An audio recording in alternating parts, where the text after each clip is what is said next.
Good day, everyone. So, my topic for today is how to write an excellent thesis or capstone conclusion. At this point in your writing, you have most likely finished your introduction and the body of your thesis, capstone project, dissertation, or paper. Well, this is a reason to celebrate. You should not underestimate the importance of your conclusion. The conclusion is the last thing that your reader will see, so it should be memorable. Writing a good conclusion section of your thesis or capstone project is simple process, but it is not always easy. A good introduction will review the key points of the dissertation, thesis, or capstone and explain to the reader why the information is relevant, applicable, or related to the world as a whole. Make sure to dedicate enough of your writing time to the conclusion and do not put it off until the very last minute.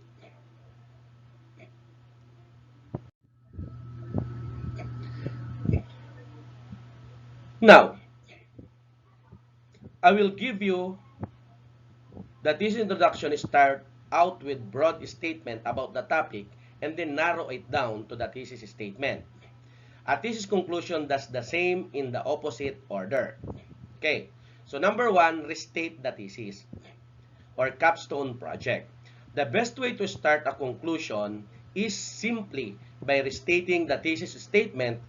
That does not mean just to copy and paste it from the introduction, but to put it in different words. You will need to change the structure and wording of it to avoid sounding repetitive. Also, try to avoid sounding apologetic by using phrases like this paper has tried to show. Leave the reader satisfied. Be firm in your conclusion, just as you were in the introduction. The conclusion should address all the same parts as the thesis or capstone while making it clear that the reader has reached the end of the chapter or your paper. You are telling the reader that your research is finished and what your findings are. Do not use references here and make sure to use a tense that indicates that all the points you mention in your introduction have already been discussed. I'll repeat, do not use references here and make sure to use a tense that indicates that all the points you mention in your introduction have already been discussed. Number two, review or reiterate key points of your work. The next step is to review the main points from the paper. Look back at the body of your paper and make a note of the topic sentence of each paragraph. You can reword these sentences the same way you reworded your capstone or thesis statement and then incorporate that into the conclusion. You can also repeat striking quotations or statistics, but do not use more than two. As the conclusion represents your own closing thoughts on the topic, it should mainly consist of your own words. In addition, conclusion can contain recommendation to the reader or relevant questions that further the capstone project or thesis. You should ask yourself what you would ideally like to see your readers do in reaction to your paper. Do you want them to take a certain action or investigate further? Is there a bigger issue that your paper wants to draw attention to? Also try to reference your introduction in your conclusion. You have already taken a first step by restating your capstone or thesis in your conclusion. Now, check whether there are other keywords, phrases, or ideas that are mentioned in your introduction that fit into your conclusion. Connecting the introduction to the conclusion in this way will help readers leave feeling satisfied. Number three, explain why your work is relevant. Although You can encourage reader to question their opinions and reflect on your topic. Do not leave loose ends. You should provide a sense of resolution and make sure your conclusion wraps up your argument. Pay special attention to make sure you explain why your capstone or thesis is relevant to the field of research and how the results of your reaction or research fit in. Number 4, a take-home message for the reader. End your conclusion with something memorable, such as a question, warning, or call to action. Your reader will probably wonder, why should I care? By ending your conclusion with a broad questions that causes the reader to consider how to use the information you provided with them with, you can help them answer this question. Depending on the topic, you can also end with a warning or call to action. This will give the reader a reason to care and possible way to use the information contained in your paper. Here is the frequently asked question about writing an excellent thesis conclusion or capstone conclusion. What is the secret to writing a great thesis or capstone conclusion? The conclusion is the last thing that your reader will see. So it should be memorable. So to write a great thesis conclusion, you should, again, number 1, restate the thesis or capstone. Review the key points of your work. Explain why your work is relevant. And add a take-home message for the reader. And this will be the number 4.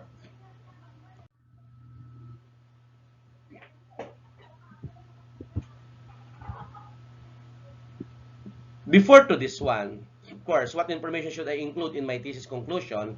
Again, the basic content of a conclusion is to review the main points from the paper.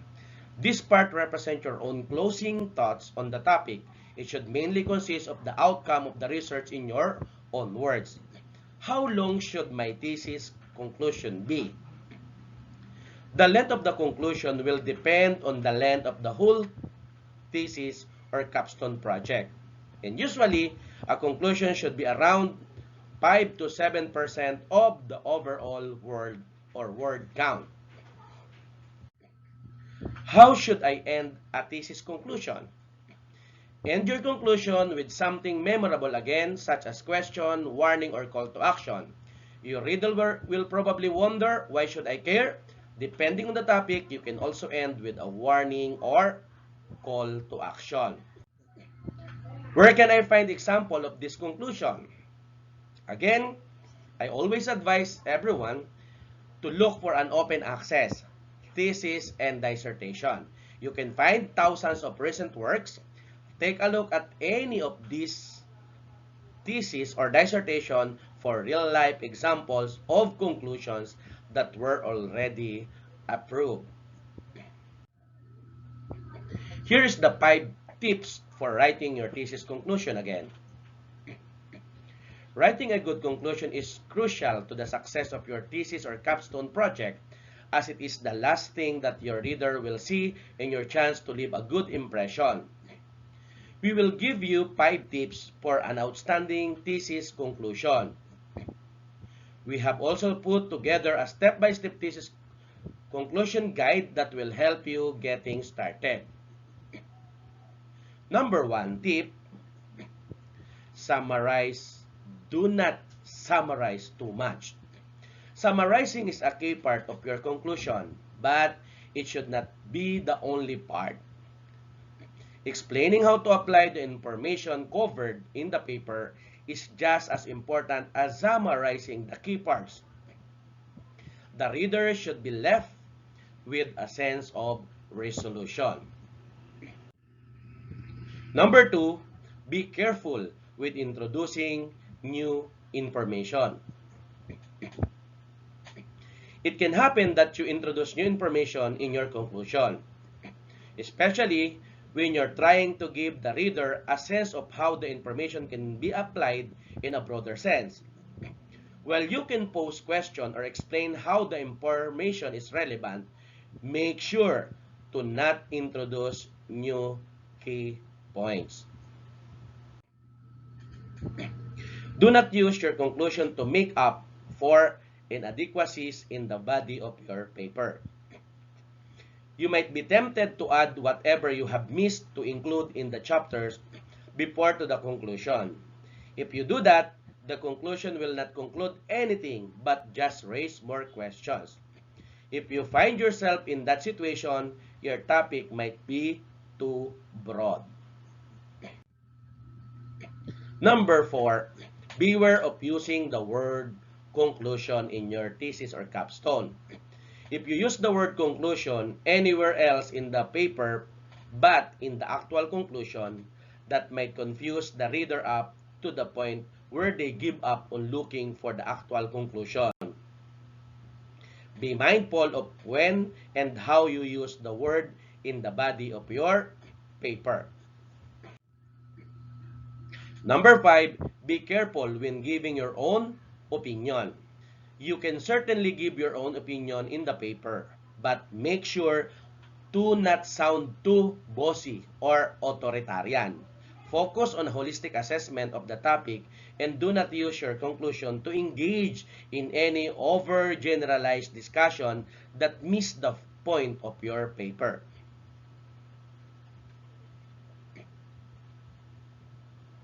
If you need more advice, we have put together a list of other very helpful sources for your thesis conclusion.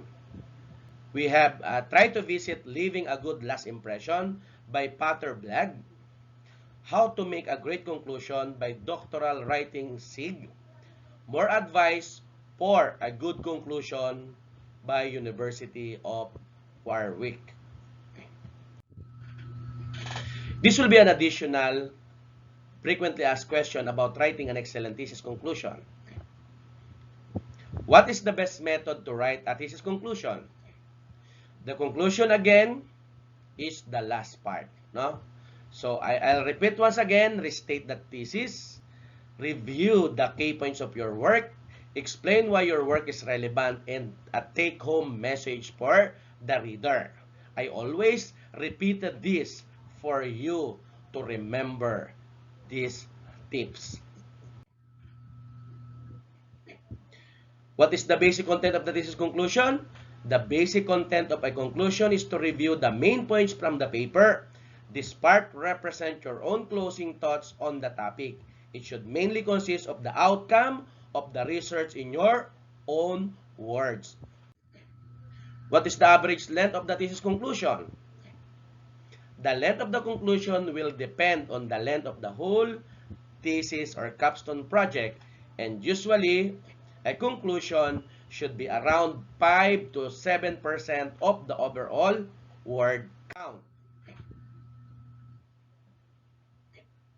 What is the best way to end the conclusion? End your conclusion with something memorable such as question, warning, or call to action. Again, your reader will probably wonder, why should I care? And that's it. I hope that you will be able to craft a good conclusion for your capstone project, thesis, or research paper. Good luck everyone, and God bless to each and everyone.